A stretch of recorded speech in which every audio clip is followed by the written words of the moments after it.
Hello, everyone. It's Michael Jaco with Unleashing Intuition Secrets. So we know that there's a lot of guilty people out there, guilty of treason, Obama being, one of them. But there's a lot of them in the intelligence agency, FBI, and so forth that are guilty as well.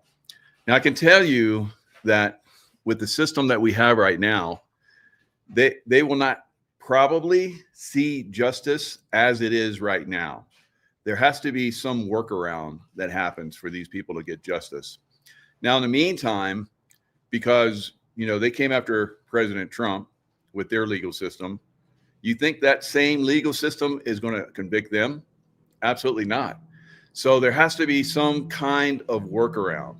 And that workaround could be something, once it's revealed, would be like, of course.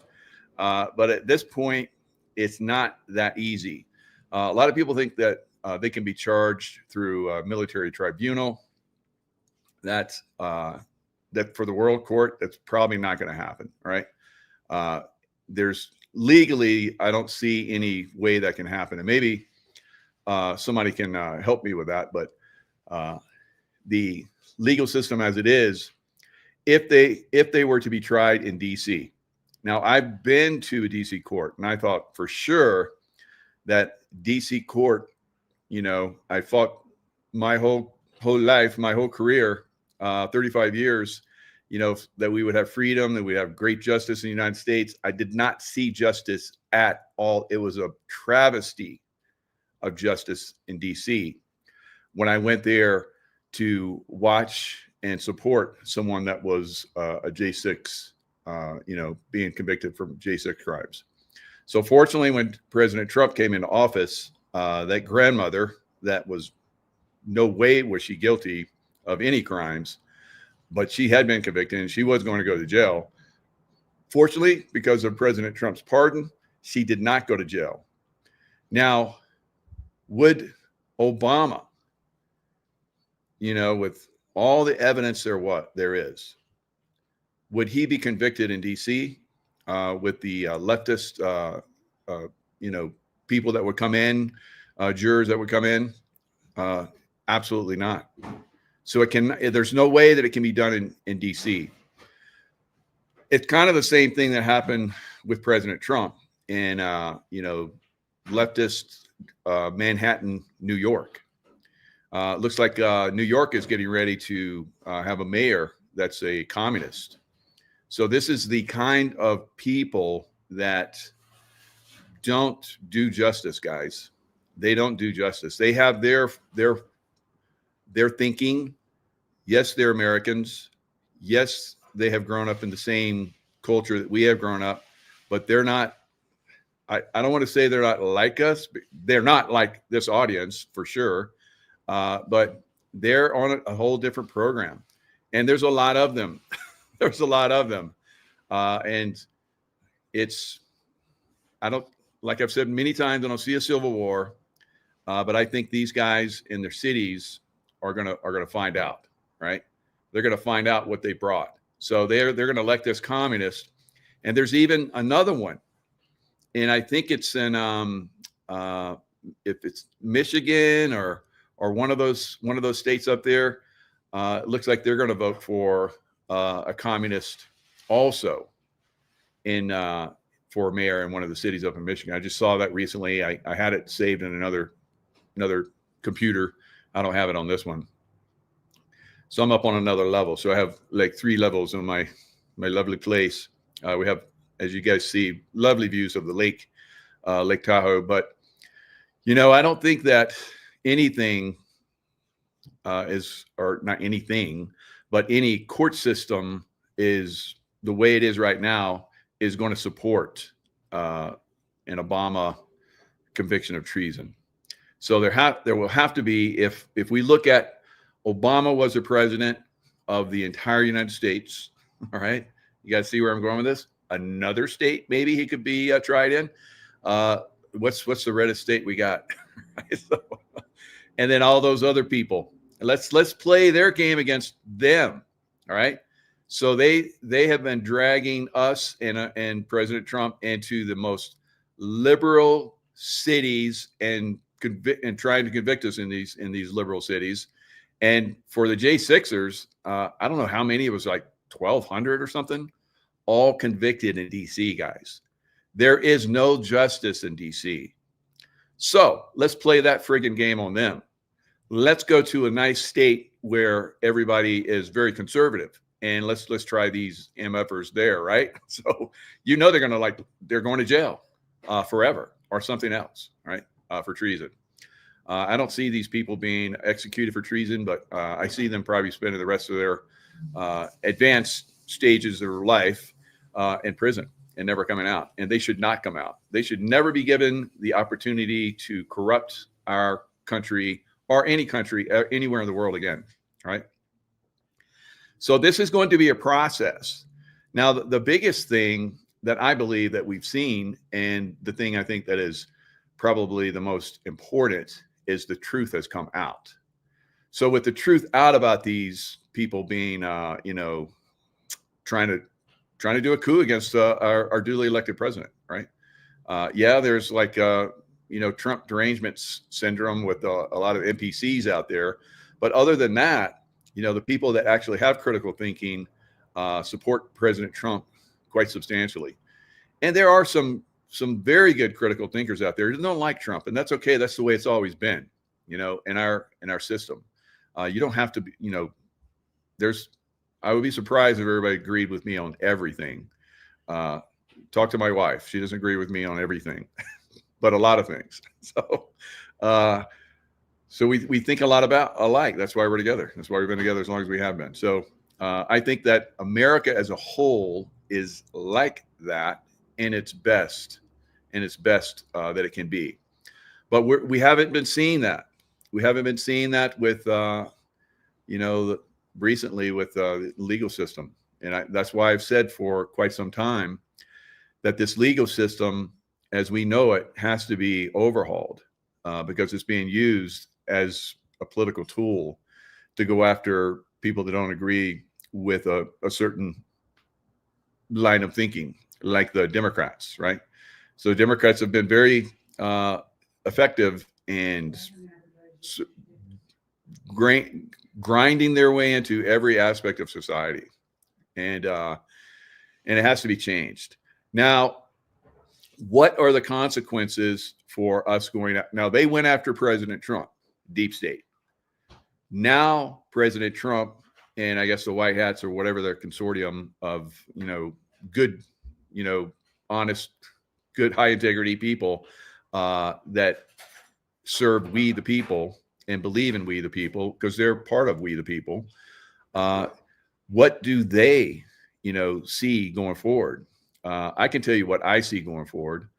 They're going to unleash the army that they brought in. All right. So I've seen these armies overseas. I've seen the ISIS armies overseas. Right. These are deep state armies.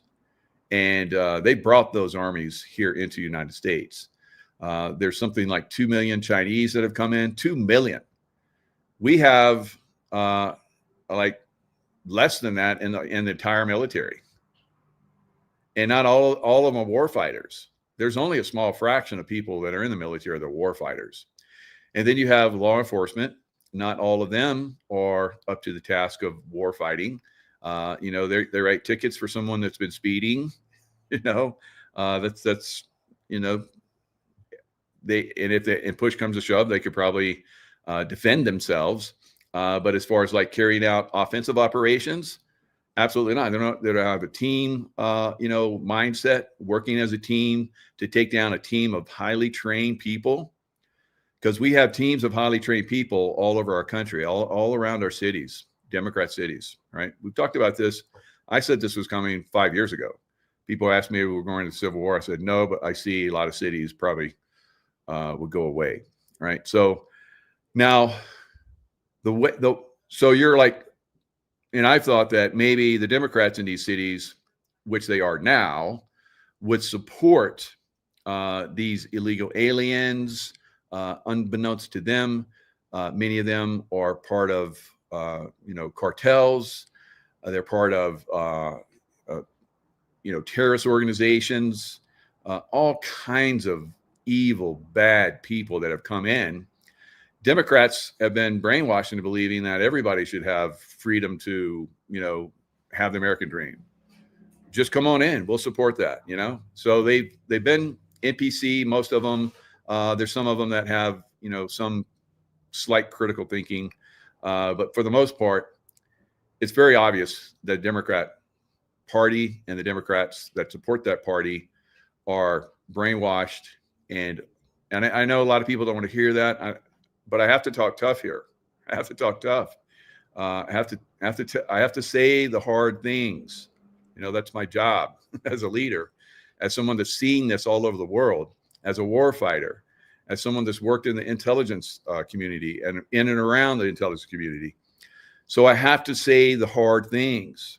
Unless I and other people do that, then people don't know what situation that we're up against. It's incredibly, it's horrific, what we're up against.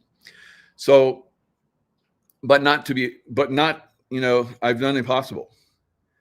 Most of my life has been about overcoming impossible odds. And I don't think we're at impossible odds. I think we have, a lot of, everything's going for us really. And it's continued to evolve in a good direction. Now, a lot of people that are want their emotions served and massaged and patted, that have never been in combat, that have never been to the point where their lives are in danger. They want to know exactly what the white hats are doing. That's ridiculous, right? Because these operations, as I've been involved in them most of my life, they're very secretive. The only reason why you would know a fraction of what's going on is so that there is some support, and not everybody's turned against them.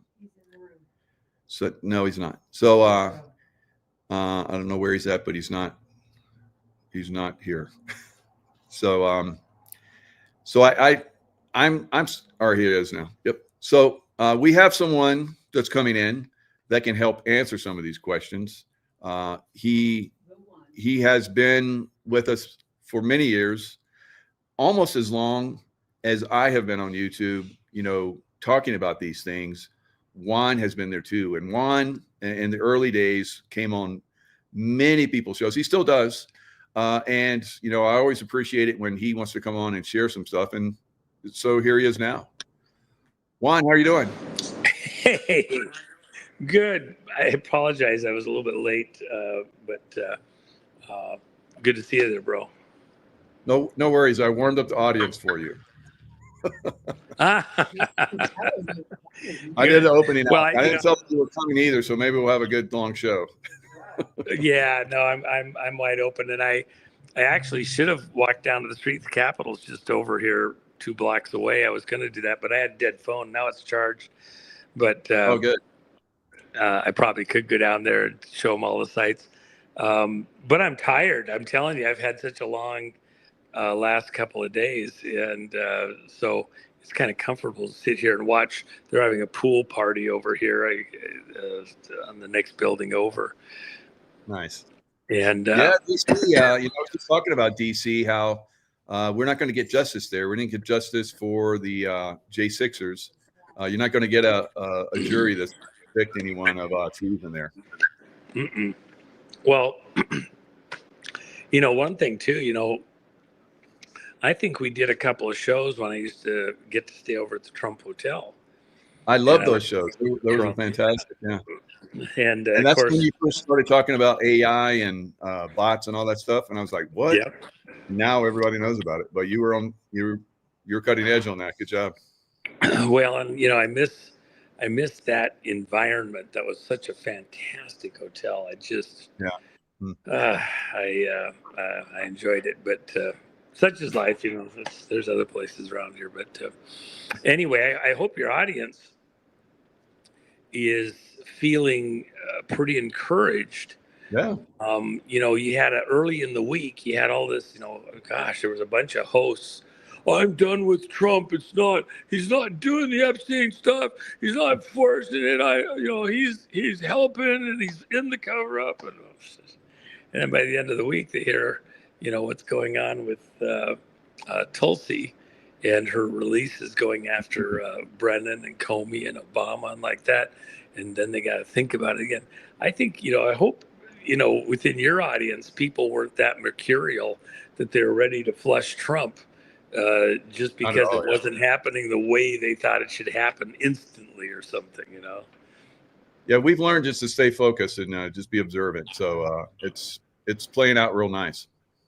Well, okay, let me just right off the bat. We always enjoy talking all the different stuff, but for those that don't want to stick around the whole thing, let me give you the short thumbnail real quick.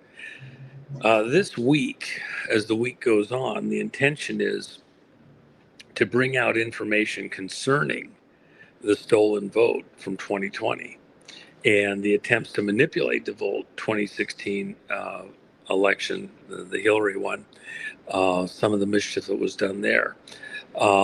So you're going to get a window into the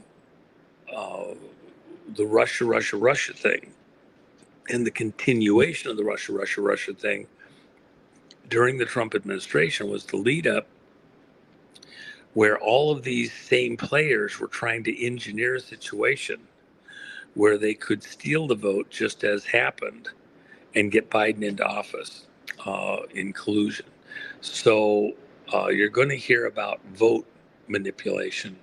And just like there's criminal referrals need to happen with Brennan, Comey, Obama over at the Justice Department, you're going to hear about the need for criminal referrals related to vote stuff is what the scuttlebutt here is in Washington. And of course, Washington is, runs on scuttlebutt, but we've got it from multiple sources in the right places, and that appears to be, what is about to happen. We still haven't had a special prosecutor named, and there was indications it was going to be Matt Gaetz, and then it's shifted even during the course of last weekend, and there's two names there. I think one of them's the likely one for different reasons because they have a history that fits better. But that teaser is still out there that you're going to get a special prosecutor named, and that's going to change the direction of things again. So there's stuff looming, but those things probably to watch for. We're moving into not an arrest phase because the criminal referrals then look towards taking stuff to a grand jury handing down an indictment, and then coordinating those indictments. If you remember back on the Clinton stuff in the 90s, grand juries, the Ken Starr investigations and grand juries went on for long months. And I can tell you from behind the scenes, we were aware, because I was in Arkansas at the time, we were aware numerous times where the grand jury was presented evidence and handed down an indictment of Hillary Clinton, multiple indictments of Hillary Clinton. And we thought they would be served. And we were very aware of it. And in these, secret grand juries. And then they weren't served on Hillary. And Ken Starr said, well, I have prosecutorial discretion, and I don't think I could get a conviction on that information, so I'm not going to serve an indictment, an arrest warrant for Hillary, ask for one, and have her arrested because of that or other people involved. And you had some people, the McDougalls and others, that did end up being prosecuted, but never Hillary, even though we had stunning stuff there. And that's the risk, even with a special prosecutor. Would they do something similar here? Here's the difference. I'm just getting this out of the way early Good. Because some people don't, they'll be fussing, you're not saying whatever. Okay, I'm getting it out of the way, and then we have to risk the conversation. The deal is the crimes that are being sent over by with the criminal referrals to the Justice Department from Tulsi Gabbard relate to the types of crimes: treason, sedition, collusion with foreign intelligence agencies and governments. She didn't say that, but that's part of this.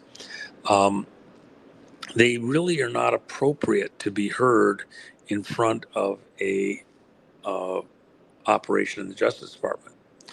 So those referrals can be hijacked, grabbed, moved at any time into the military justice system. Now, most times in American history, that has not occurred.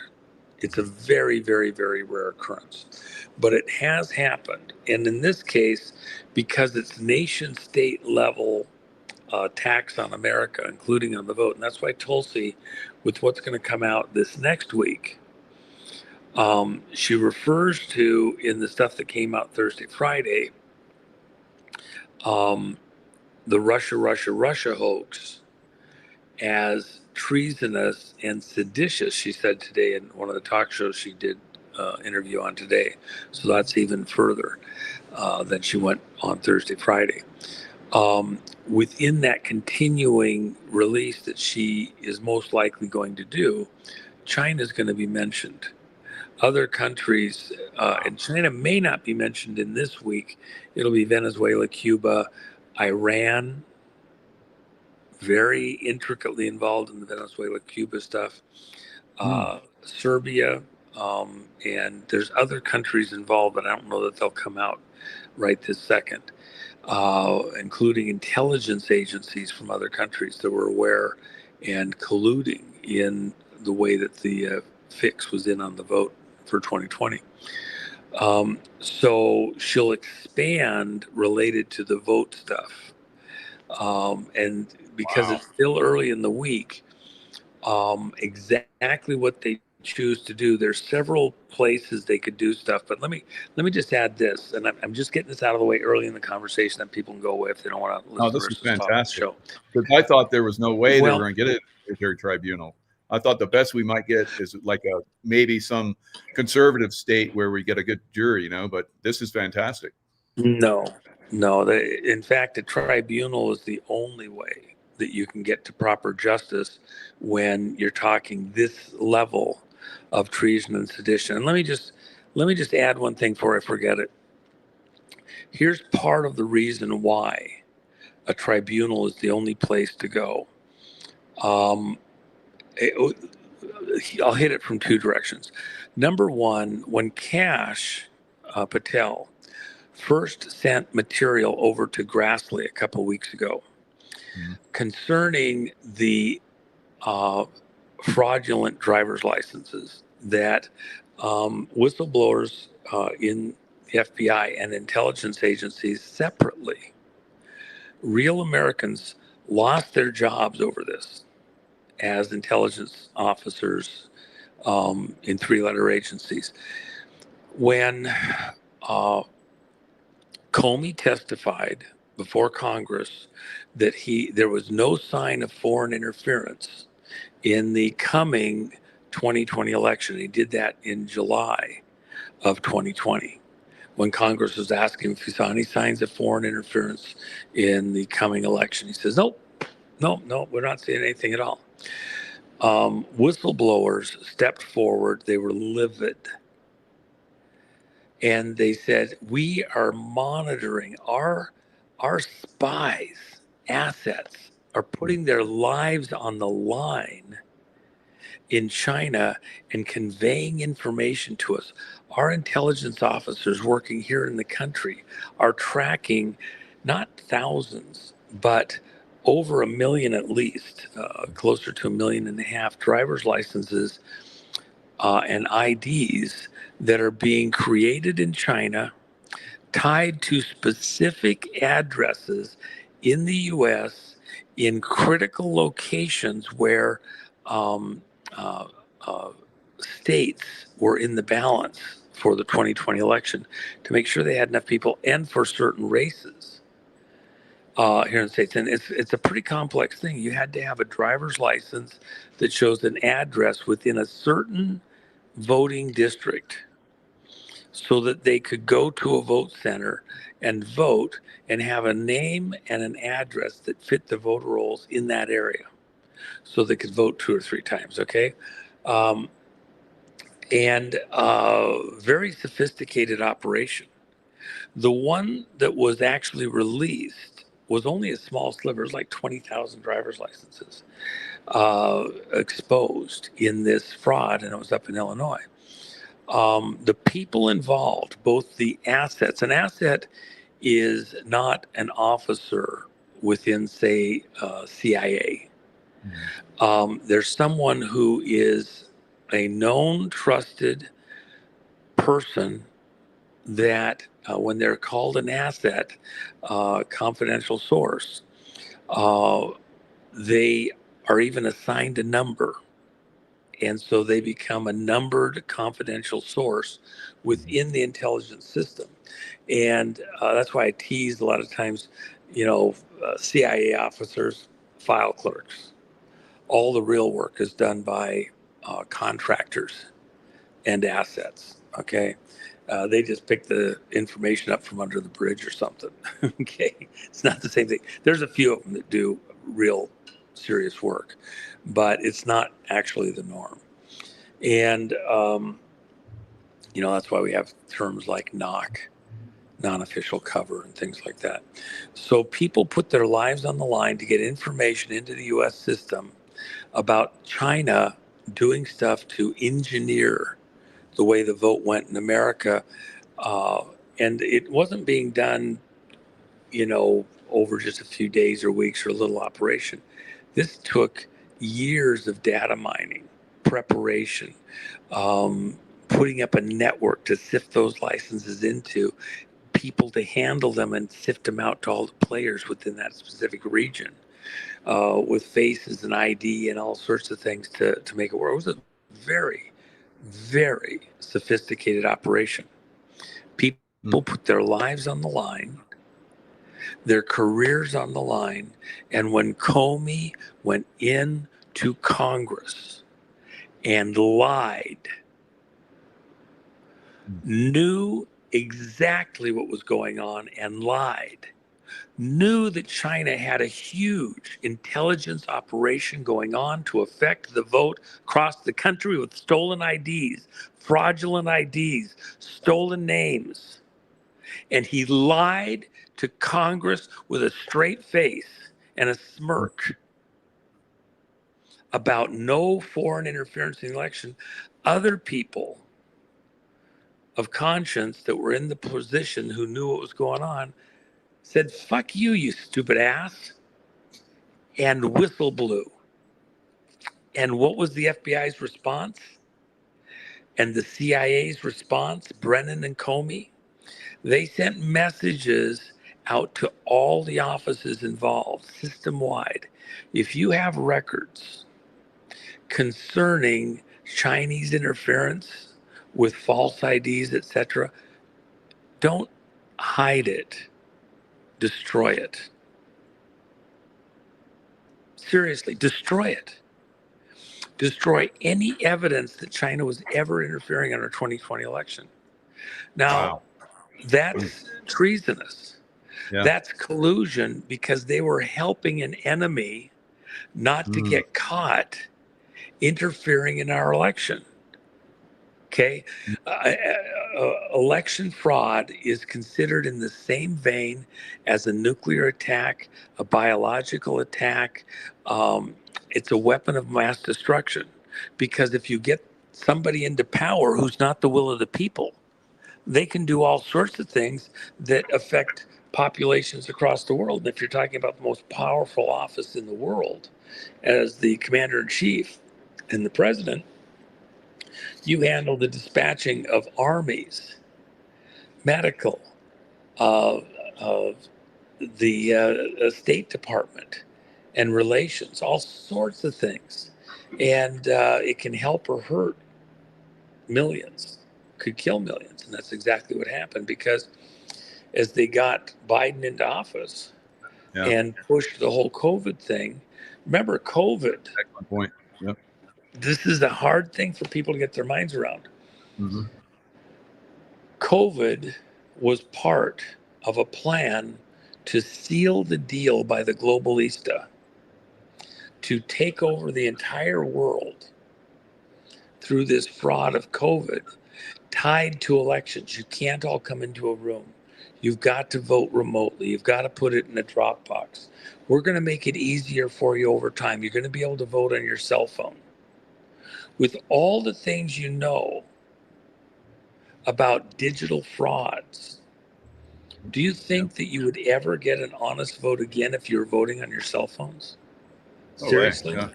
Oh, we have security, we have this and that, and it's going to be just great. No, it isn't. So now I come back to why do I tie COVID into these conversations about prosecutions? The prosecutions that are necessary must and can only ultimately be done in a military tribunal setting, a Nuremberg type setting, because this wasn't just about mere criminality for money or for power and control. The people involved participated in a genocide, planetary genocide. Wow. People in this audience lost mom, dad, a cousin, sister, brother, child. Everybody.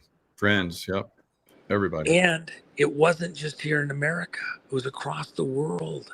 The people that we have in physical custody right now here in the United States who actually flipped the vote in 2020, who I have told you about, they have said, they've testified, they've been on in their recorded statements, in the interviews that are done by people this audience would know the name of instantly. They have told repeatedly that in their work over the last couple of decades across the world, manipulating votes, they have put leaders into power in 71 countries plus the United States. People that weren't the will of the people in that country. And they've shifted the attitudes, the opinions, who gets to be in power by degrees, over and over and over and over by degrees, into their globalist leaders. And they've changed the rules in war, in banking, in health, to help put together this engineered takeover of planet Earth. The goal wasn't just to take over America, it was to neutralize America while they take over the rest of the world. And they'll come back and deal with America later. And by the way, had they got their way, had not Trump won office, remember within those military operations groups that monitor populations, they projected that 90% of the American people would be dead by 2030. Wow. That was their projections. On their way in a Georgia Guidestones type of a system, Yeah. towards only having 500 million people left on planet Earth. But who were that 500 million? Their families, their groups. They wanted all the rest of us dead. This COVID thing was far bigger. It wasn't, even the COVID's not the real threat, it's the shot itself. Because they weren't just going to have one. You were going to have a vaccine passport. Remember I talked about that early on, vaccine passport? They wanted us to have a vaccine passport initially between countries. Then it'd be between states. Then it'd be between counties. And you might have a couple of states that say, we're not going along with this. The governor's not, going to do this. You're not going to get away with it. Okay, well, you're not coming into a neighboring state because our governor says you got to have that.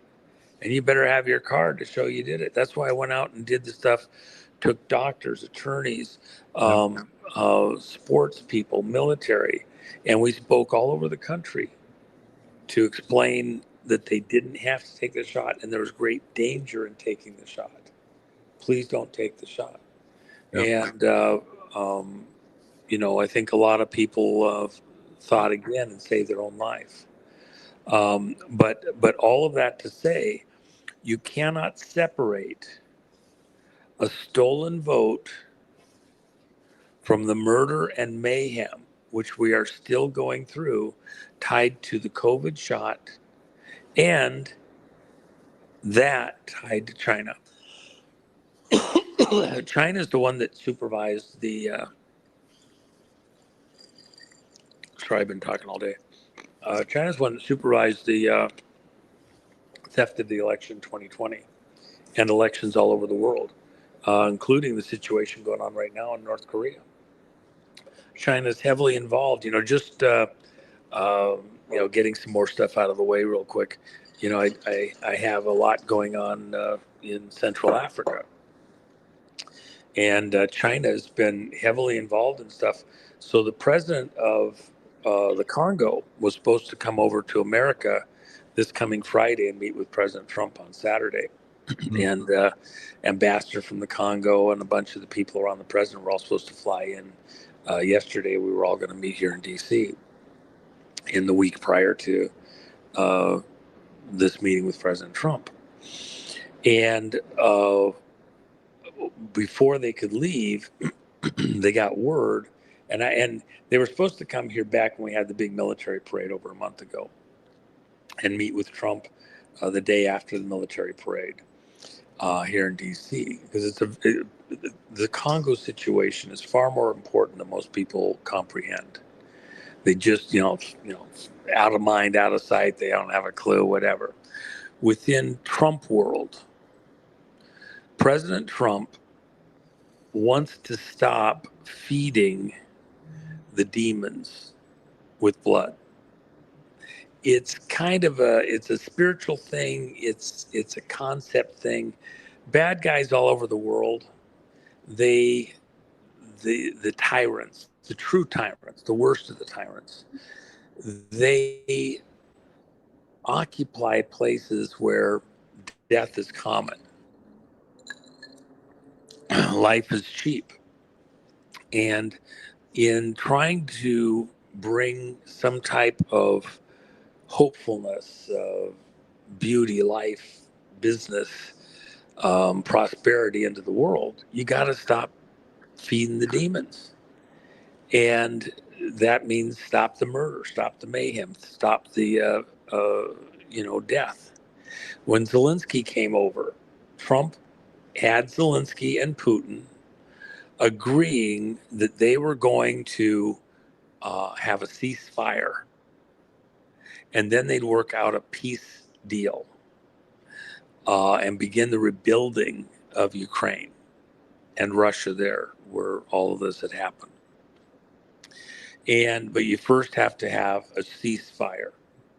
When Zelensky got here, before he got here, you had American people within the military system, and you had people in England and France and the NATO system who had coached Zelensky that he can't do the deal with Trump that he was going to do. He cannot enter into a ceasefire. It had to be a peace deal. If Russia didn't agree to a peace deal and the terms that Zelensky wanted to dictate right off the bat, then you can't agree to a ceasefire. Trump's attitude was, let's stop the killing, which at that moment was about 1,000 a week on each side. 8 to 10,000 a month total, which was less than it had been. You have about 3 million people dead in Ukraine at that point in time, total civilians and military. And just go into a ceasefire, and then we'll work out terms of peace. Zelensky gets advised by everybody involved, don't do it. You can't stop the fighting until you get the right deal, or you won't be able to get terms that are favorable to you. So he walks into the White House. He's got Napoleon complex, and he, saunters in there, and then he's going to tell Trump what the terms are going to be for the deal, and that we can't do that, and so we're not going to do that. And Trump is like shocked. It's a ceasefire. Just stop the killing and we'll work the deal, and we'll back you up, make sure it's a good deal. America's here. You've got plenty of resources. We'll help you rebuild. You're going to pay for your own rebuilding. Why? Because you're the ones that egged these people on and did it with Russia. And so you're going to have to pay for your part. Russia's going to have to pay for its part. It was contributory, but you got plenty of resources. We'll help you make sure you have trade and protection, all that, and you'll be better than you ever were. Zelensky says, no, we're not stopping the shooting and the fighting until we get the right deal. And he stomps out of the White House. Where does he go? It's not even 24 hours later, he shows up in England, and he's there meeting with the prime minister and key parliamentary members. And they're saying, we're going to back you up. We're going to give you the money. You got to keep fighting. The people in France say the same thing. Other NATO partners, yeah, we got to keep the fighting going. And the war's on. And it kills a whole bunch of people. Trump was just trying to stop the killing, stop the blood sport, stop feeding the demons. And then let's try to figure out how to work a deal out. While you're fighting and killing each other, how you work a peace deal. All of your energy is going to protecting each other, and they've been beating each other's brains in even harder. And then Putin, instead of backing off, he doubles down and quadruples down. And Trump says, hey, people think Trump's working with Putin. Putin's not dropping his guard. He's going in all in because, if Ukraine's not backing off, we're not backing off. And now you've got, massive more deaths and destructions. Can take even longer to rebuild. Trump's trying to slow down and stop the killing worldwide. That's the thing in the Yemen, where we went in and just bombed the shit out of the bad guys there in Yemen. And even Iran wanted to have these nukes so that they could, it's not just Israel. That's another thing. I apologize, Michael. I get going. It's hard to stop. No, I love to let you run because you're like reveal so much. Well, you do have to keep revisiting this history and try to put it in context. And so for a lot of people in this audience, you've been hearing this mantra over and over. I can't back Trump. He loves Netanyahu. He's just, he's a puppet of Netanyahu, blah, blah, blah. I'm being respectful. A lot of those people are our tribe, Michael. And yet they think we've lost our minds, that we don't see that Trump's being manipulated by Netanyahu. That's not at all true. That is a total fabrication falsehood that's pushed by particular lobbies. Here in DC, the largest lobby is the Jewish lobby. You know what the second largest lobby is? The Saudi Arabian lobby. Okay. And then you have other lobbies out beyond that. All these lobbies, and they're great with their propaganda and their advertising and their back, conferences to push a certain narrative, etc. When Trump bombed the nuclear facilities in Iran, that wasn't Trump doing the bidding of Netanyahu. In fact, if you go back to when Trump went to the Mideast and did an arms deal with Saudi Arabia and another one with Qatar, what did he do? He got Saudi Arabia and Qatar to agree that they weren't buying Russian arms and Chinese arms with all that money they have. They're buying U.S. And when they do that, those agreements last for decades. If they're buying aircraft, they don't buy them and toss them away if the policy changes a few days later. They have to be serviced. They have to have spare parts. They've got to have technical training. Their pilots need assistance to learn how to fly these monsters. And they come here to the US and they spend huge money. And once you have pilots trained, crews to service the aircraft, facilities built around certain types of American parts and engineering and spares and everything else, you don't flip that in an instant. And so if the US has a policy concerning a region, you better be on board. You do something too far off the rails and all the spare parts don't come to you. You're out. So they were making a commitment that they were going to see their bread buttered by doing what the US wants done in the Mideast for decades out into the future, and tying their ship of state to the fate of America and not to Russia, China, Iran, or anybody else, and sending their money over here. They saw America as the strong partner, not one of these others, including the BRICS countries. That was a really important thing. And it wasn't done for the benefit of Israel. It actually took away a lot of the cause from an Israeli Netanyahu perspective for ramping up their arms holding and stuff higher because of these threats from the region. The threat's reduced. We have control of that. They're not going to attack it because it'd be a one-time thing. They wouldn't have any backup in supplies and parts.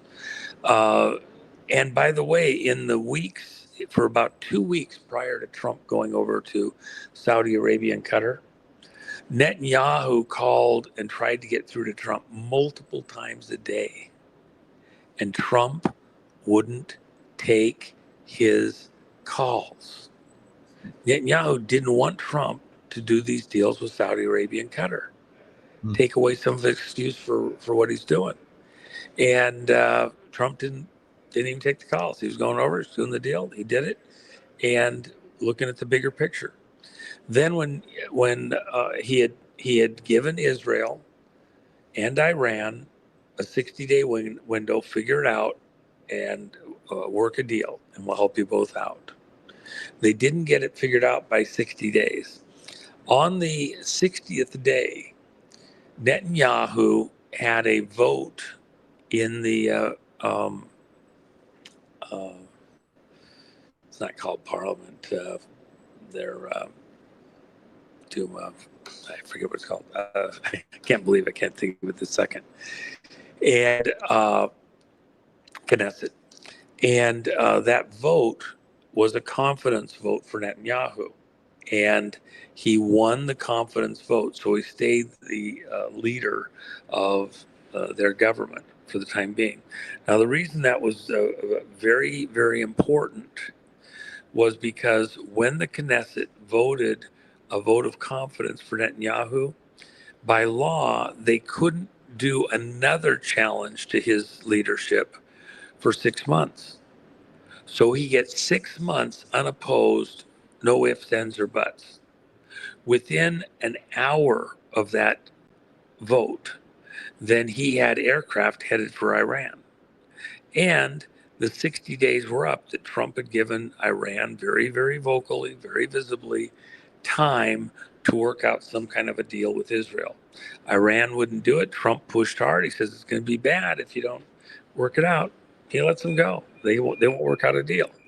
So once they bombed those first sites with the help, of Iranian operatives, the majority of the people of Iran, the fastest growing Christian population on planet Earth, by the way, the majority of the population of Iran is in opposition to their own government. And so they were assisting Israeli and American intelligence operations to take out all of these SAM sites that would have opposed those aircraft. And so as the aircraft were flying to Iran, as they were in the air, the missile defense systems on the ground in Iran were being attacked by drones, where locals had let the intelligence officers know the exact locations And then there was a handful of scientists and military that were never going to back down. And drones took those people out very precisely and specifically. So in the first night, the first attack, there was about 70, I think it was 78 people that died. And there was, I think, maybe 5 people that died that were not the exact person that was targeted.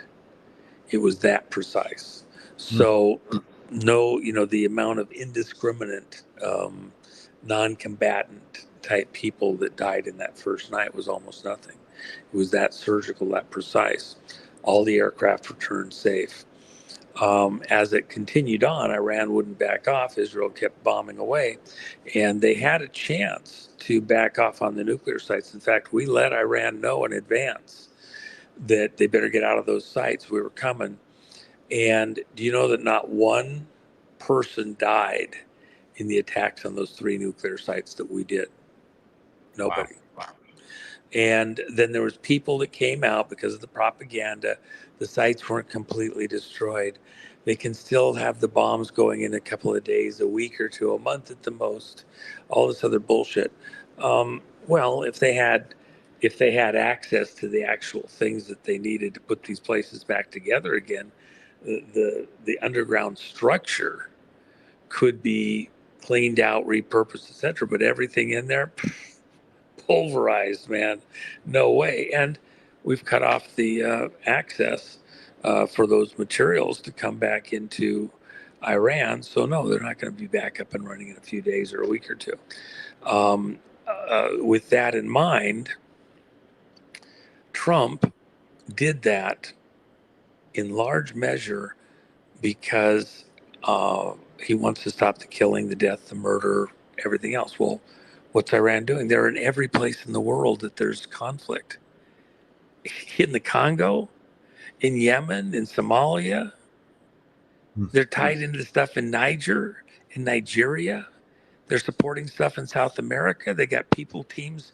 If you knew, I had conversations today about some of the groups that have infiltrated the United States, make your hair stand on end, that are here loose in the States, and the work to identify and take them out, which, by the way, Iranian operatives assisting Western intelligence, specifically the U.S., have helped us identify a number of people that would otherwise be called lone wolves or small cells that were an instant threat to America, and they've been taken out over the last couple of months. It's the people of Iran that are helping us, not Israel specifically, to protect the world. And one of the other ones, you know who you need to get on? You need to get Curt Weldon on, former congressman. Okay. He's a good friend. Okay. I'll set you up for that this week, Michael, if you have time. Curt Weldon, he was taken out by the same crew in many ways that took power in 2008. He was a congressman. He was on track. Over half the House members wanted him to be the chairman of the House Armed Services Committee. Former fire chief, 20 years in Congress. He'd been to Russia in the time period after the fall of the Soviet Union. Met with Putin, met with their intelligence people, was given tours of the inside of what's their version of our Cheyenne Mountain and other facilities. Saw all of their nuclear stuff in these locations. And you know that Putin and a number of the Russian hierarchy asked him to help work a deal with the U.S. government. At that time, it was Bush II, Bush Jr. in office. They were willing to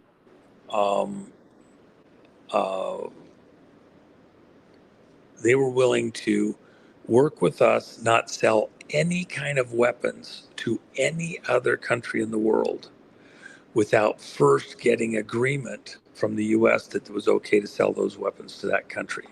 And all they were asking for was help to deal with their nuclear situation, their materials and weapons and like that. And they were willing to work the deal. In the course of that conversation, which Curt Weldon could tell you about, one of the things that they mentioned was that Iran, they believed, was the recipient. After the Soviet Union fell, you had nuclear weapons, including over in Ukraine and other satellite countries. One of the weapon systems that they were missing, that they had what they called demolition nukes, which were relatively small nuclear devices that could take out tens of blocks, a small area, but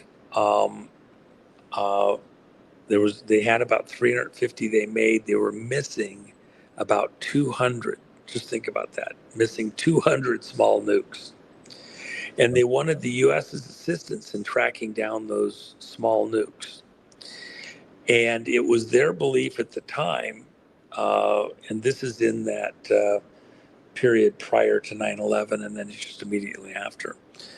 It was their opinion, based on their own intelligence operations trying to track this down in the post-Soviet Union era, the post-Soviet era, that about 200 of them went to Iran. So when people talk about this nuclear stuff in Iran and all the things going on there, part of the context you have to have for the current moment is this. Putin, arguably one of his very closest friends, if not his closest friend, was General Krylov.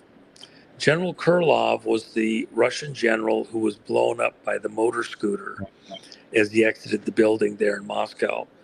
And that could only have been engineered and timed with assistance out of NATO or Western intelligence. Yep. Okay, our systems here in the United States. Okay, a very serious allegation when you say that. Okay, when I say that, Krylov was killed, and what was it that he was doing that Putin only trusted him on the project to give him the straight story and to go all the way? And remember, this is in the context of Weldon being asked to come to Moscow 2 decades ago. Wow. And Putin's describing a problem with missing nukes, okay? And those nukes don't stay usable indefinitely. They have to be freshened up. There's certain technology materials that have to be refreshed or you'll get a fizzle. So 2 decades ago, we could have joined in with them to help them to locate those into Iran. That was rejected by George W. Bush and the people around him. Okay, Weldon's in a key position to try and work to make that happen, and they did a fraud against him. They said that the FBI came out and raided his daughter's house and just took everything out of her, put it in boxes, everything else. The media, Weldon's daughter's involved in some type of a scam, a cover-up, whatever. Weldon's going to be implicated. He's going to be taken out, and he loses his election. This is in the months prior to the election, kind of an October surprise type thing. Weldon loses the election. He was on track. He had over half the House members in letters saying that they wanted Curt Weldon as the chairman of the Armed Services Committee. And the problem in that post-COVID era, this is 2004, 5, 6. The problem with that was he was a fire chief before he became a congressman for 20 years.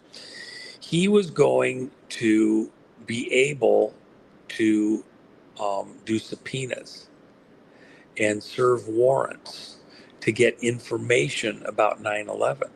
And as a former fire chief, and with his ties into all the fire people around the country, and the people on the steel engineers. They knew that the 9/11 could not have occurred as it was purported, that things were being frauded. And he would then have the power, as chairman of the Armed Services Committee, to bring in the witnesses and prove that 9/11 was something other than what we were told. That could not be allowed to happen. So they did this fraud, like his daughter was involved in some criminality. The press was all over this thing. Like, you know, he was going to be arrested and put in prison and all sorts of things. And it was going to ruin his time in office and blah, blah, blah. So what's he do? He loses his election. And then as soon as the election's over with, FBI shows up at his daughter's house. They have all the stuff they took. They never opened one box.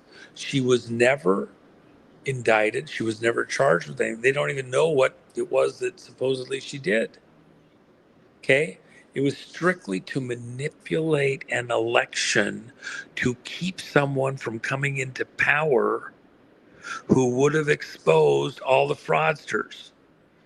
If Weldon had become chairman of the Armed Services Committee, you would never have gotten Obama into office. Wow. Hillary would never have gotten to even beyond as a candidate in 2016. Okay.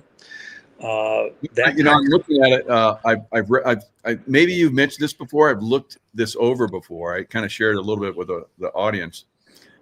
He went up against Joe Sistak, who was a vice admiral who retired earlier in the year after a 31-year military career, and they dumped tons of money in this, and then they started a disinformation campaign like you're talking about.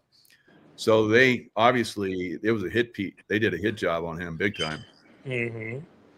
Well, I'm eating the last bites of my apple pie. No cookies? The cookie contest isn't over at Jen's site yet. By the way, if you got a good cookie recipe, you better go over to thejennifermack.com and put your cookie recipe in and see if you can win. It'll be a pretty cool prize system. But anyway, ends at the end of July. Curt Weldon is so crucial in this big picture. Most people have no concept of who Curt Weldon is in this whole thing. But here's the guy that if he had won one more term, 9/11 would already be fully exposed. Wow. He wouldn't have gotten Obama into office. It's that crucial. So then you come forward, okay. Great. Well, in this exact moment, here's the problem.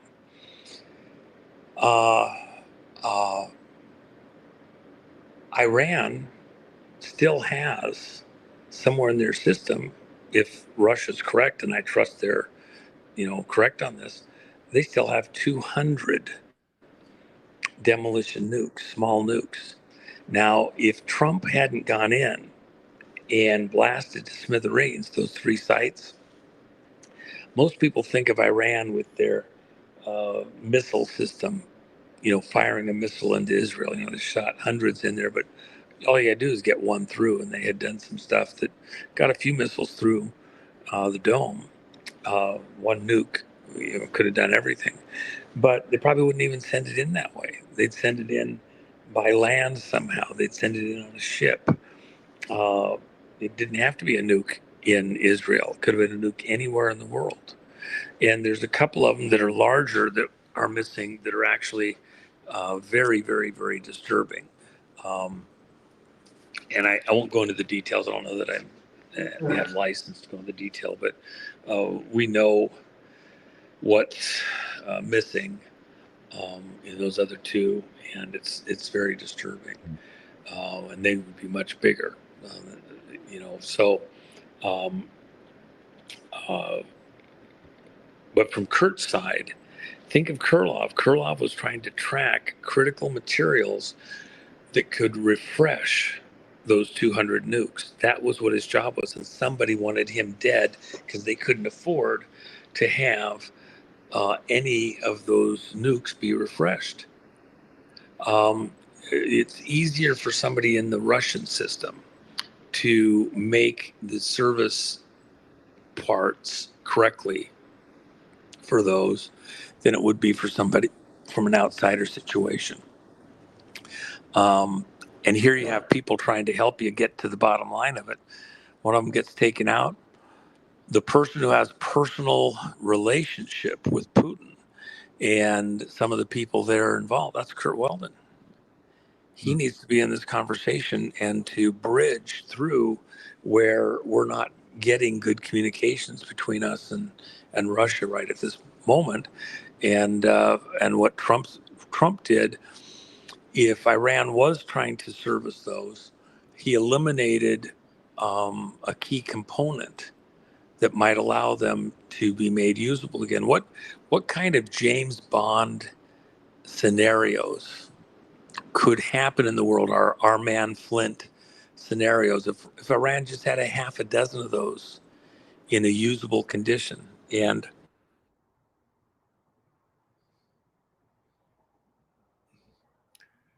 yeah, it would be devastating.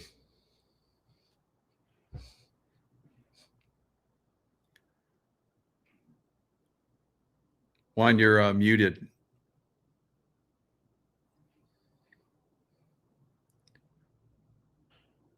I don't think you can see me. Juan, you're muted.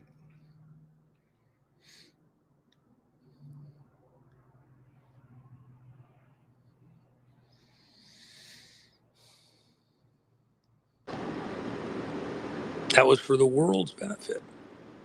That was to stop Iran from being a threat in all these other places: Congo, Niger, Nigeria, South America, Washington, D.C. Come on, man. So saying that Trump is somehow Netanyahu's puppet, are you kidding me? Does Trump look like he's anybody's puppet? Get real. So there's, that Curt Weldon. I look forward to having a discussion with him. I'll get him on with you. I'll try to get him on this week with you. Awesome.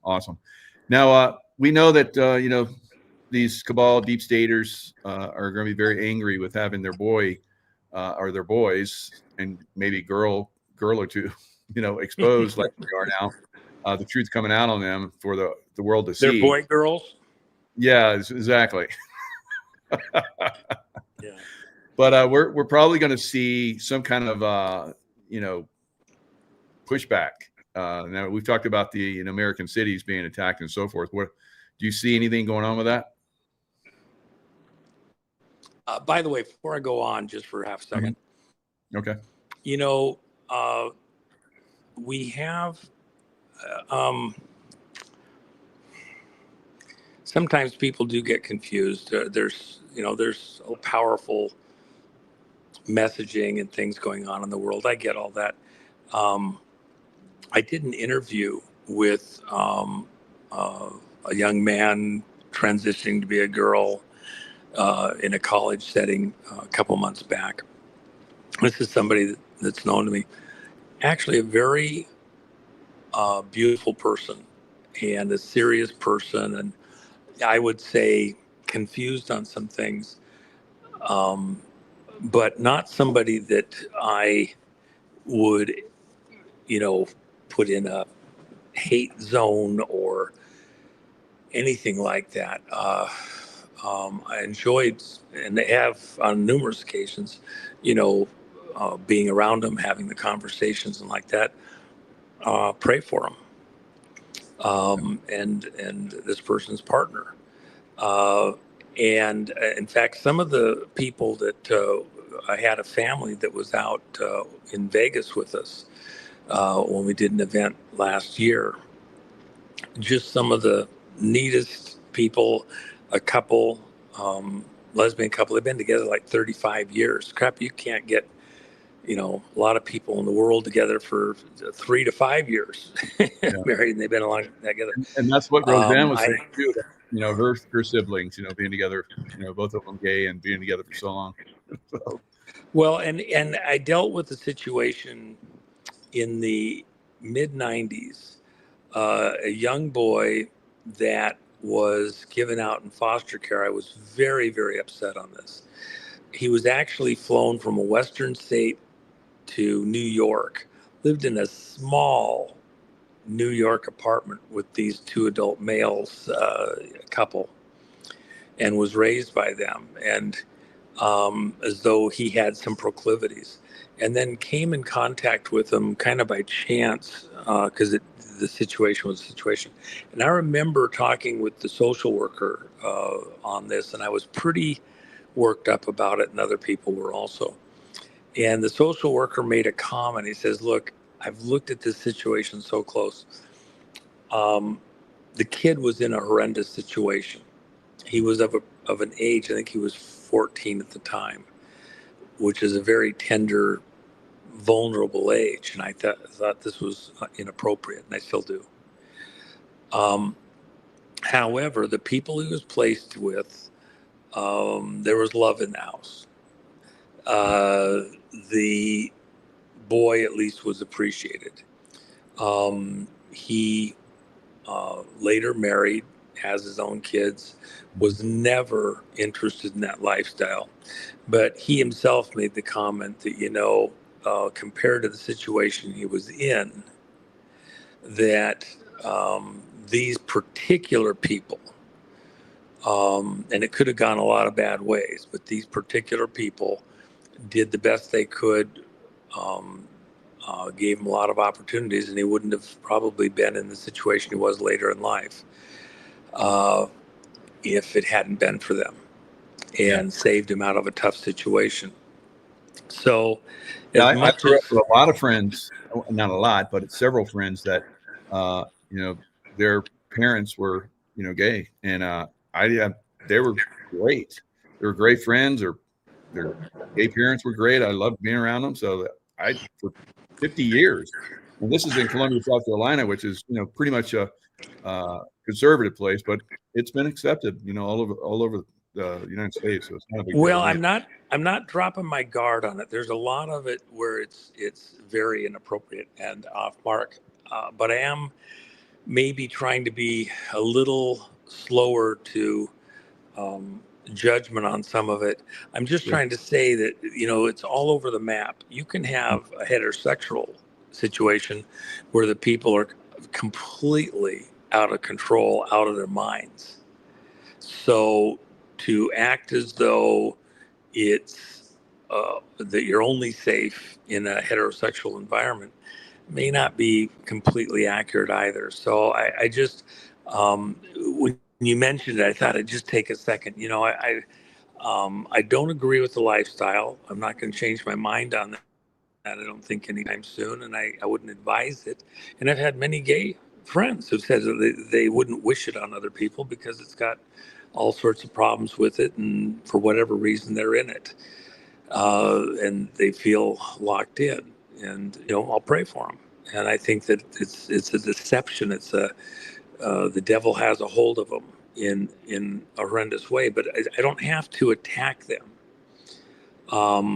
any more than I would want to have to attack somebody that was in some kind of a bizarre sexual situation that's on the heterosexual side, or into Satanism or something like that.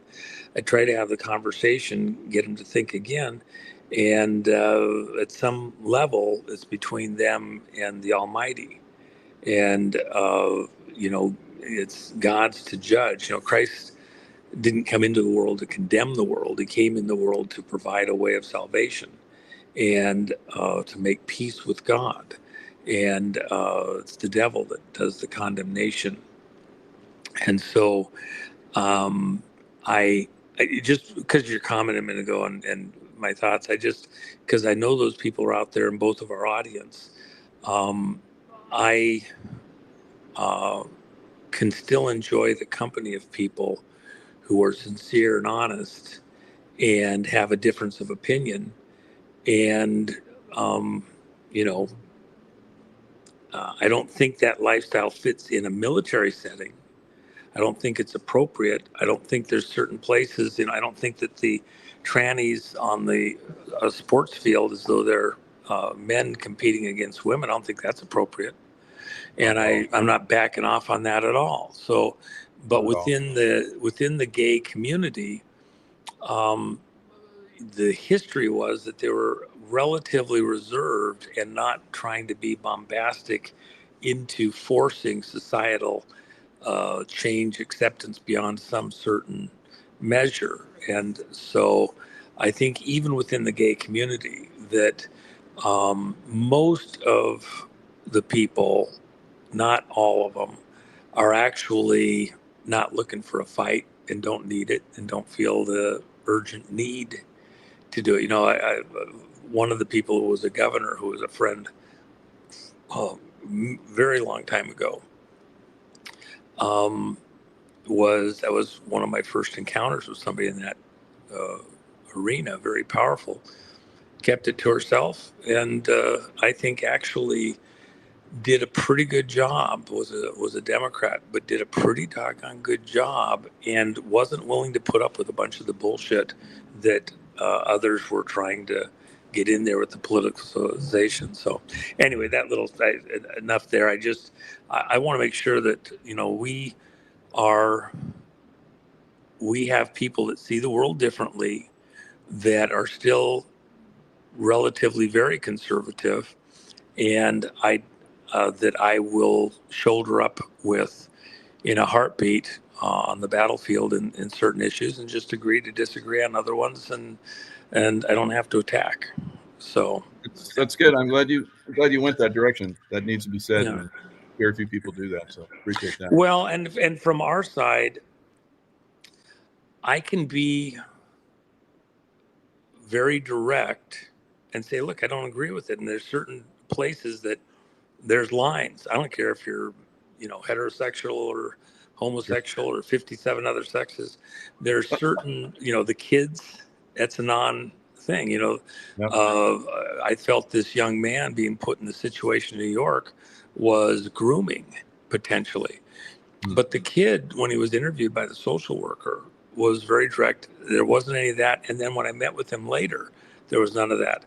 And at the same time, I had you know, helped in some situations where we had numerous kids that were in supposedly, you know, married households, normal people, everything else, and they were horribly abused, horribly, and you know, given away in the system. So some of it is more, every situation has to be looked at and evaluated, and you know, we got to protect the children. That's the most important thing. You got to protect the children. If you can't protect the children, you want God's protection. Well, if you're not protecting the innocent, those that can't protect themselves, then what are you doing here? And part of, even with this young man that got placed with that couple, had there been more heterosexuals available, family situations, he would have gotten a better shot. You know, the last thing I'll say is that part of the problem with the whole child protective services system in America is, especially at that time in the 90s, and even up till now, although it's backed off a bit, they were just taking any kid for any reason they possibly could, because they were just confiscatory. And it was a jobs program and budgets for the courts and things like that. And it was just completely out of control. And that's one of the things that we're going to have to rein in. It still needs to be reined in here in America. But you wouldn't have the need for so many kids to be placed in unusual situations if they weren't taking so many for dumbass, stupid reasons. And some of the courts around the country and some states are still just wildly out of control. And that's something that has to be addressed and will be over the course of this administration. So anyway, a little diversion there. I'm sorry, I went way past your question you asked me, and I didn't answer it. Yeah. So how do you see, you know, this pushback? There's going to be repercussions. Obviously, we always get repercussions. Oh, yeah, within against what Trump's doing here. Look, Yeah. The one thing that I think everybody needs to understand, and so I gave you the meat at the beginning. Now it's the speculations. People want to leave, go away. And you know, I'm sorry. I tried to get the big stuff out of the way right off the bat. That was beautiful. Very, very well done. there's so many options, and you have to think repercussion by who. Look, if it's Iran, they've got cells here in the U.S. A lot of them came in through the Canadian border, not the Mexican border, and very, very dangerous, committed people. Are we aware of those threats?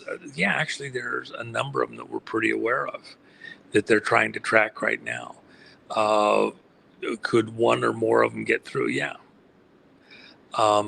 We are a big country. You know, there's no acceptable way of saying that they might get somebody, some family, some church, something else somewhere in the country. It's the sum of all fears moment.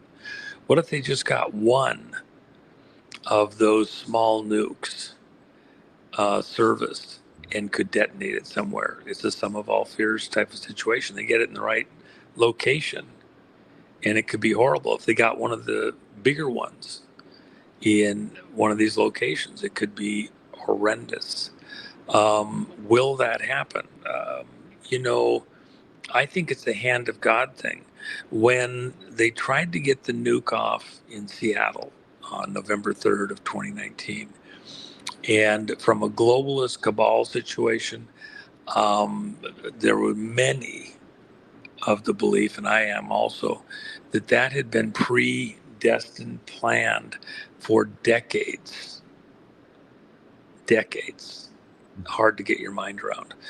That was kind of planned like a 9/11. 9/11 was planned before the building was even done with the architects.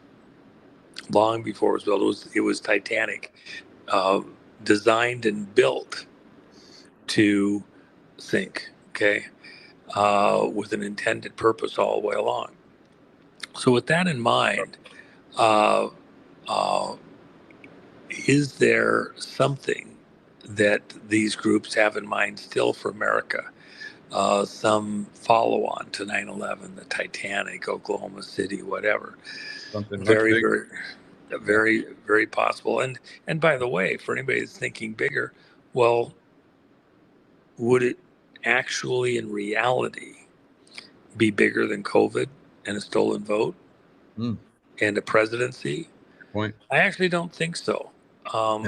And I think in that sense, the big one's already been done. We're now in the process of scooping all that up and rodeoing it in. And the setup, you know, Shakespeare, those whom the gods would destroy, they must first villainize. Not the true single God in heaven, but the minor gods, the Greek gods, the demon gods. They have their little ways of working, but before they can act to take out certain people, they have to first villainize them. The people have to be in agreement. So you have a segment. This audience, probably in large measure, is not a fan of Brennan or Comey or Hillary or Obama. But the vast majority of the country, it's all over the map. So if you're going to proceed with some kind of criminal prosecutions and exposure of their dirty deeds, you first have to get the population up to speed, bring them to temperature before you really drop the hammer, take them into custody, send them to Gitmo and start doing war crimes trials. So these shots from Tulsi and the Justice Department, stuff like that, are intended to warm the public up and prepare us for what's to come next, for these amazing revelations of what's occurred here. And that will take some time. And so is it weeks? I don't think so. Is it months? Yes. Is it years? No. As we get into the fall, more and more information will be able to be released. You'll have time to digest it. So Tulsi didn't put everything on the table on Thursday, Friday. She didn't put everything on the table today in the talk shows that she did today. She will release more stuff over the course of the next week or two, and into the fall. There'll be other revelations on multiple fronts at the same time. So for right now, the stuff that you're hearing is in a particular lane. Uh, she released the stuff about the pre-planning within these agencies under Obama's supervision of changing the narrative about Trump to that he was getting help from Russia to get to power, and therefore his presidency was illegitimate. And they were the valiant, faithful few saving America. Remember at the Bush funeral, Bush one, and they got the envelopes. What was the context? There is an underground facility there that was being built at Arlington that was done under Bush's authority, Bush one, whose funeral it was. And they were going to leave that gathering and go into that bunker and then stage the coup against Trump from that secure location and take Trump out of power because he was in collusion with Russia, allegedly. And they got short-stopped. And that facility got shut down, and that's why all the shock on their faces, okay?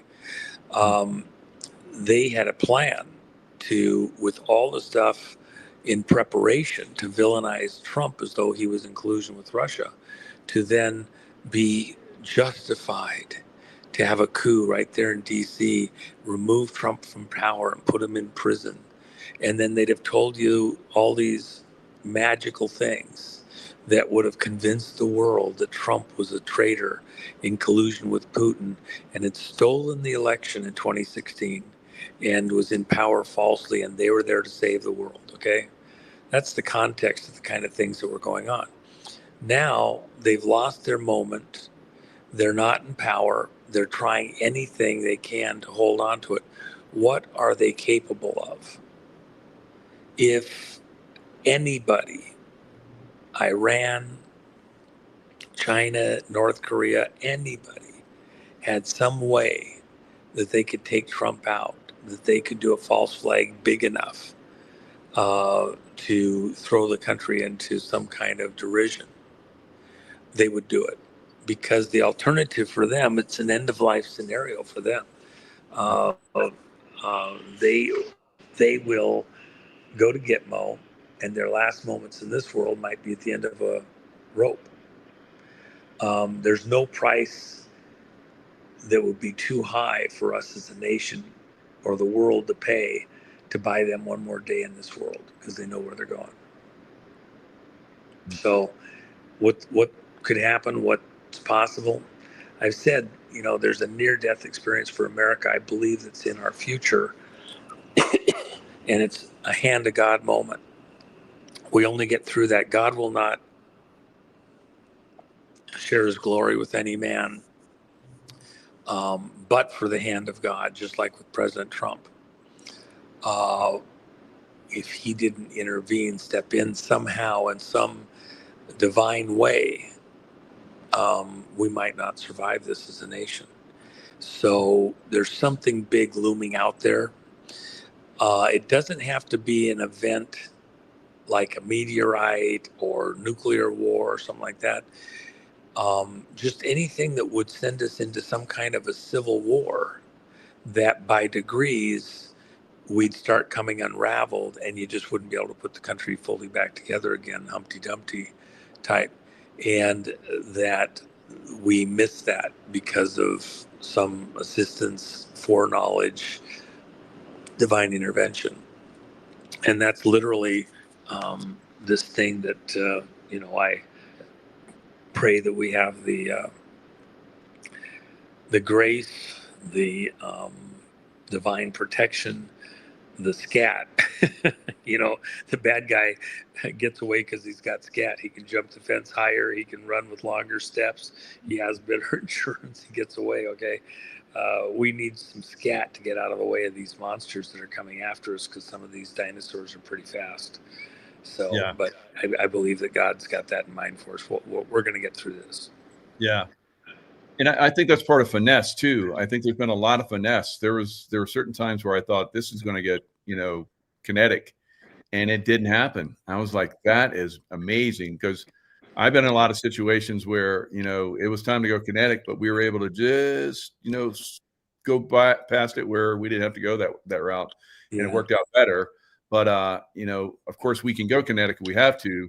And that's one of the things that I think President Trump brings to the table very, very nicely. But he doesn't do that. He could definitely go super kinetic, but he doesn't. Well, even what he did in Iran, Israel went and did all the stuff that they wanted to do, but when it got down to the final little piece that they couldn't do to save the world, not to save Israel solely, to save the world from Iran being able to threaten all of us all across the world at will from that little club with some dastardly, horrendous thing. He stopped them. He took the wind out of their sails. He's willing, but he's also measured. And he did it with the least human casualties possible, especially of innocent blood. And that's what he wants. I talked about the Congo. They had this attempt to take out the president. And so now we've got to change our schedules for stuff that we have to do. But why is the Congo so important to America? I mean, it's a Christian country. Over 90% of the population is Catholic or Protestant, and it's pretty evenly, about 45, 46% each. And then, some other beliefs like that, not fully Muslim, but the deal is, I don't know if people understand this. In the last about 7 years, they've had 10 million people killed, murdered, slaughtered. Christians. We're a Christian country. This is our tribe. And that comes down to about 120, some months higher, some months lower, average of 120,000 people a month dying in the Congo because of this war. It's over the minerals in the ground. Okay. And the people are poor because they're rich. They're probably the richest people on planet Earth per capita. But it's in the ground. They can't get it out. They don't have the infrastructure. And everybody's fighting over. You have a dozen countries, including Iran, for Pete's sakes, China, plus the countries right there, including South Africa, all in there to get their pound of flesh. And the world, how many people in this audience? When was it too many people? When it was 10,000 a month? When it was 20,000 a month? Why didn't you hear about it on CNN? Why didn't you hear about the people in Gaza? Why didn't you hear about it when it was 50,000 people a month dying in the Congo? And by the way, a lot of the people involved here are man-eaters out of neighboring countries. The pygmies are on an extinction pathway. The pygmies are smaller people. Full-grown man is, 5'4", 5'5". They're just small people. They live in the trees.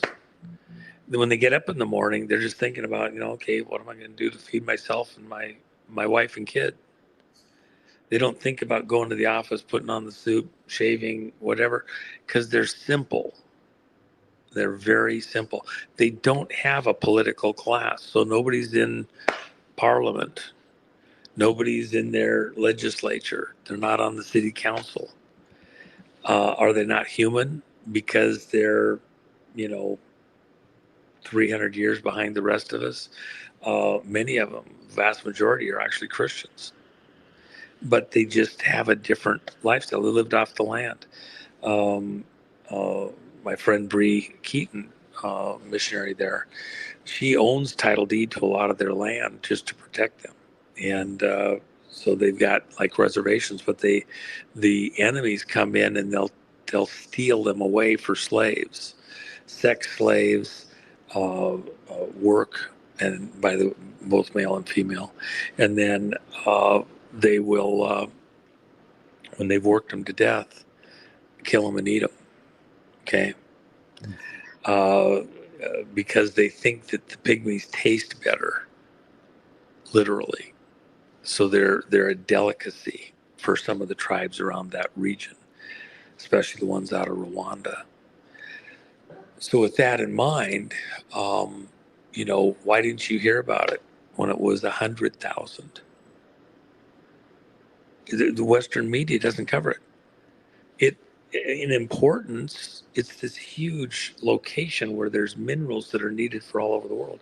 China's been in there just reaming out the minerals with their own little secret operations and having other countries come in and grab stuff, and then they'll buy it on the side markets and ship it back to China. China's been, pushing a lot of this. And Iran, ISIS, M23, where do they get these names from? Things like that. So we have to stop that and get them to some point of relative stability. And that's what Trump wants to do. That's why that Trump has made it a huge thing, because if you don't feed the demons with the blood, it weakens them. The devil himself, he wants the death, he wants the blood, he wants the horror. And if we can stop the horrors in the world, Trump didn't start a war during his last term, and he's not about to start and preside over one now. That's, if you look everywhere that Trump's putting his hands, injecting himself, it's to stop the killing, and then we'll work out the details so we can start to, rebuild, bring health back in, and do whatever. If you come in and say you want help from Trump to continue a war and start a war and build a war, for example, in Ukraine, he's threatening Russia. I told you to stop the killing. If you're not going to stop, then I'll give these guys what they need to, go kill more of you until you decide you want to stop. And he's doing it to put an end to the killing. Did the same thing in Yemen, blew all of their stuff apart there with some really big bombs to make a point. I want you to stop killing each other, and then we'll figure out how we're going to sort this out. So that's where he's at. That's you want to get in the mind of Trump, that's where he's at. So who's pushing the slaughter in Africa? What group? Everybody. Everybody. ANC is running South Africa. That's the ones where Trump, the president of South Africa, and his crew, his motley crew in their suits. Oh yeah. They're there in the Oval Office, and they want to, they're all prim and proper, and they're, and we're gonna, we want to do a trade deal, and the second largest trading partner in South Africa is America, and so and these tariffs are going to be a real problem, and so we just, we're here, Mr. President, we want to work a deal with you. And Trump shows the pictures of the murders, the horrors. Okay, he literally pantsed the president of an entire country right there in front of the whole world. Showed the family jewels. You're freaking fucking up your whole country. You deserve to be pantsed. They're right there in front of the world. What an idiot. What a moron. What a shit for brains. Okay? Yeah. What are you thinking? And, we're not racist. Where would you get an idea like that? We're not racist. Oh, shit. But then you showed the crosses of white South Africans lining the road for miles. Yeah. Well, and then, they tried to say that they didn't know, he wasn't familiar. Laura Logan, she put, that to rest, and others. But so With that in mind, you've got a number of countries in the region that are very similar, where they're in denial of what's going on in their country. Tikasheti there in the Congo has taken a different course. Look, just please help us stop the killing. You can have everything, just help us stop the killing.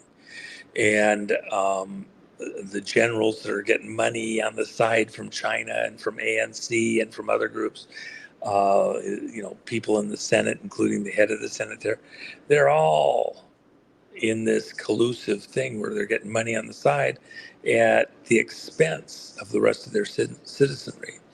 And so that just got nipped in the bud. They're going to be doing arrests, into the morning today. It's already morning there, and try and nip that in the bud. And then again, try to work towards how do we stop the killing and start to work our way out of this. They got all the wealth in the ground. They just need it to not go to China. You go into downtown Kinshasa, in the capital there, and it's all Chinese buildings. And it's, 5-star hotel. You go, just like DC here, you go, a mile out of town, it's like a, third world country. Same thing in as you have in South Africa and other places. Go next door to Uganda. China came in, helped build a huge dam in there at the top of the Nile. And now the people in Uganda are beholden to China for a lot of it. We're going to buy them out of that. But that's part of the reason they're doing the stuff they're doing there. So, it's a process. But under Trump, even with the South Africans, there's a breakaway group that wants to break off a portion, about 15% of South Africa down at the Cape Hope area, and start their own country on the same basis, Bill of Rights type basis as America had when we broke off from England. And for freedom, including religious freedom. And I think that they have a good shot. They've got over 850,000 votes from people in that region to break away from the ANC government and to break off that portion of South Africa to get away from the murder and death and insanity. So, I'm glad you're speaking about that, because we're seeing that President Trump is for the world, and it's all interrelated. So if you just focus on America, you're not seeing the bigger picture, because so many people came in and tried to steal our election, like China and like a handful of other countries. So and by the way, Michael, let me interrupt you for 1 second. Those people can only take this shot, even with the pressure from within their own population during a Trump administration. They've been doing this buildup to break off during the Obama and Biden administrations. And during the first Trump administration, remember, Trump was fully bogged down with the Russia stuff. So he couldn't focus on these things that he wanted to do around the world. This time around is different. So those people in the breakaway area, the Cape Hope exit area, they've got I think, a short window to do what they need to do, and then to stabilize their situation after a vote while Trump is still in power. And that's, it's a pretty lofty goal, very similar to what the settlers did here in America when they said, okay, we're done. We have to have, a Declaration of Independence because of abuses, longstanding, that can no longer be tolerated. We as a people deserve our independence. And by the way, I was just up in Plymouth the other day. I was standing on the first street where the Mayflower unloaded. I was in the building that was the first building built by the Pilgrims after they landed there in Plymouth. Great guy. Oh, you got to get him up. Jerry. Fantastic guy. He owns the house that was the first house built by the Pilgrims right there where the Mayflower landed. I mean, this guy is so fun. I'll set that up with you too. You got to interview him. Fantastic information there. Love history So like that. Beautiful. yeah, yeah. So, um, okay. What else anything else I should answer for you, bro?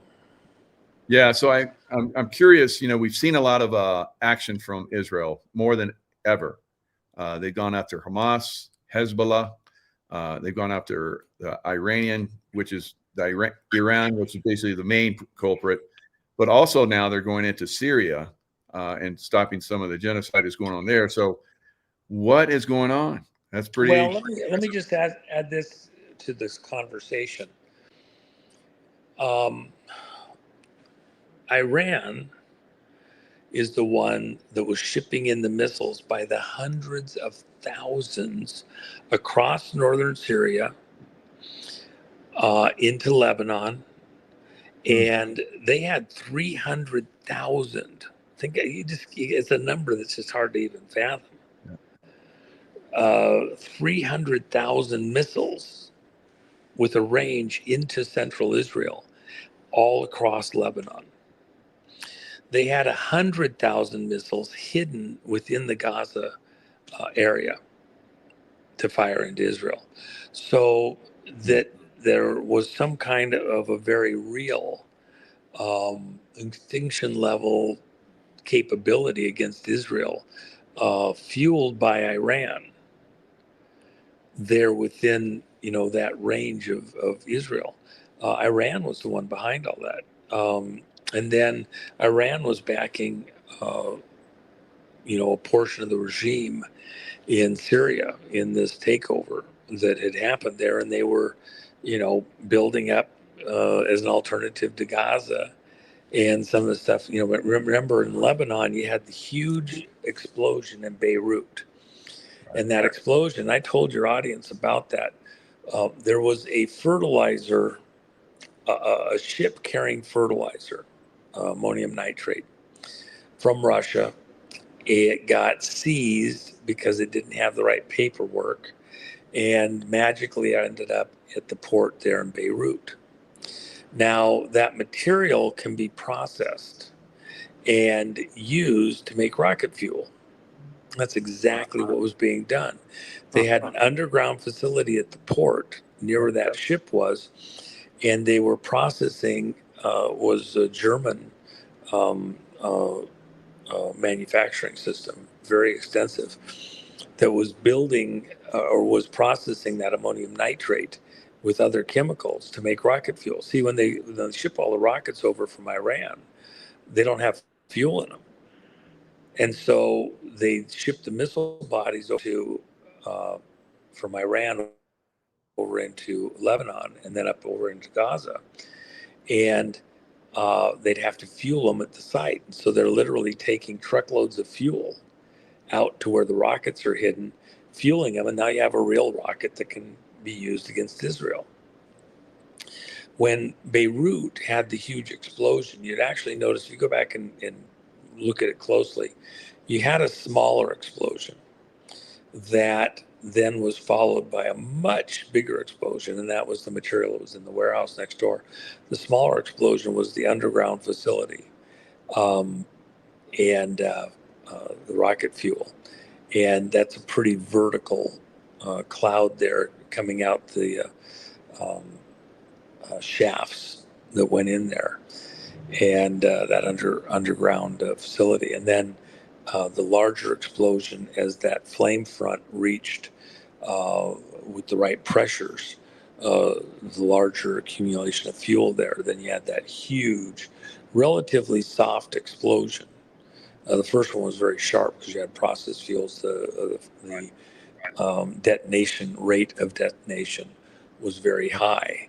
And then a softer detonation of the unprocessed fuel, the ammonium nitrate. But it was so devastating to Beirut and to the region. Yeah, you're demolition too. Good job. Wow. I was a demolition expert, and you really just lined it all out. Perfect. Good job. Well, and we've talked about this before, but Yep. Iran was behind that. Wow. If you're going to let Iran come in there and have the money. Remember, Obama gave them the millions of dollars, the pallets of cash to continue with their weapons program. That came from Obama to allow them to continue to be a threat to the world. When we get to the Obama trials, that's going to come up. And by the way, the aircraft that was used to ship that money over there, that was hijacked from a Trump supporter. And that's part of the stuff that'll come out later. And a number of other aircraft. A person that spent a couple of years in prison on false charges that, were never put to paper.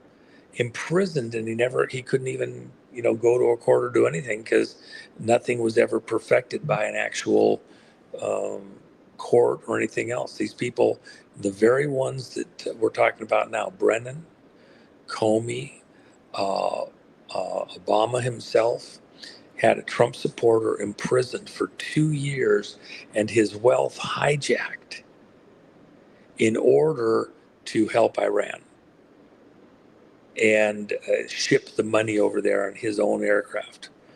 It's a horrible thing. The stuff that you're going to learn about cannot be allowed to stand, and they're war crimes. Because if you fund Iran to be able to build those missiles and to maintain those rat lines of supply, is that kind of a war crime too? They were being prepared for an attack on Israel that could have devastated. Would the Golden Dome be capable of stopping tens of thousands of missiles every wave? No. Even with the laser systems they have, with the SMRs and the vehicles that they have, there is a limit to the number of strikes an hour that they're capable of making. And, they just didn't have the vehicles to do that. So,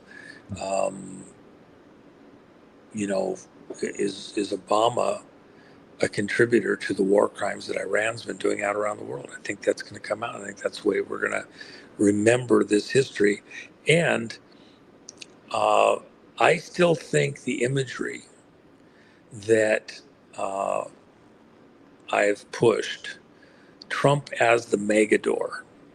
Remember last year there was a big push against anti-MAGA, and MAGA's wrong and nobody can support it. People around Trump can't be MAGA. That was even in Trump's inner circle. I don't want any MAGA people around President Trump. That was in his inner circle, being ostracized. At the end of the day, it's all MAGA. Trump to push them, and he is the megador.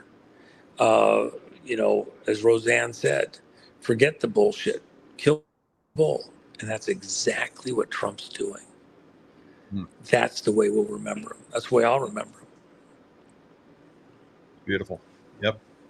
So last question for you. Thanks for coming on and spending all this time with us. Very, very revelatory. All the stuff this is one of your, I keep saying this is one of your best, but you just keep overproducing. So good job. But well, let me just add this, Michael. I hate to interrupt you, but let me just add this. It's getting easier because stuff that I explained, now you're seeing more of the reality of it coming to pass. Yeah. So it's less speculative. You're seeing things that I told you would happen and had to happen coming into being now. And it's going to be more and more so. In fact, my relevance is probably going to go down because we've already told you what's going to happen. It starts happening. You don't need me to tell you that. You don't want to listen to the latest news stories. So I might be able to go back and just work on my cars or my I doubt it. I think we're going to be involved for several more years going forward. And I think this has got to be every year. I'm like, this is going to be the end. Like it keeps going, but I see it continuing, unfortunately. But we have done shows very like over 5 years ago. We started doing shows together, I think. And we did them here on YouTube. Now, one of the you were just talking about, Lebanon. I'd been in Lebanon. I knew that place inside out, and I knew the situation that was going on there. I talked about it in detail, and YouTube took that down. Eventually, of course, YouTube actually completely took me down. I'm very happy that you've been consistent with Nino. Nino's done an excellent job of keeping his YouTube channel and keeping everybody going. Now that I'm back on YouTube, which surprises me, and here we are talking openly about a lot of things that in the past we would not have been able to. What do you think? Do I have some kind of special credit score now with the 3-letter agencies that maybe or something else going on here? Why am I able to do this now? Things are changing. If you look at who YouTube really is and who's behind it and their facilities and like that, yeah, it's not as benign as one would otherwise think. The location of their true facilities is right underneath another location that had a different purpose on top. You're really looking at stuff that's got a military component to it. And we've recaptured some of the controls there. I think you're going to see more of that. And also the ability to choke this down is going away. So I think you're going to get a better path moving forward than you've had. And that's going to continue because the public's going to demand it. It's a natural outcome of where we're at right now. They cannot keep the cork in this bottle any longer. Fantastic. Wow. The answer I wanted to hear. Yeah. So I felt that, but hearing it from your lips sometimes is better. So, Yep. thanks so much. Well, I would like to talk about that at some point in time. I don't know that it's now, Yeah. but there's some really interesting stuff that I'd love to share about YouTube. Oh yeah. At some point in time that when it's appropriate, I'd love to go into the details and give the long version of the origins and history of YouTube. Well, you did a really good job. Oh my gosh, that Facebook. would be fun. A Zuckerberg moment. Very good. Look forward to that. All right. When it's appropriate, because there's a lot of stuff that we'd love to talk about, but it's not time yet. So it's good. Yep. All things in due course. Absolutely. All right, Juan. Thank you so much. And people can reach you. I mean, I've gotten the latest silver coins you have out there. I've gotten all your silver coins. So I know you and I both believe silver's the way, but not everybody's still on board with that yet. But how can people reach you? Well, we have silver over at gumroad.com for kind of the larger orders, and then the stuff over at thejennifermack.com for the smaller orders, and then other stuff that she has. And by the way, how relevant might the dead man mocking imagery be somewhere in the not too distant we were future? in the chat. We were talking about that. Very good. Yes, sir. People are on to that.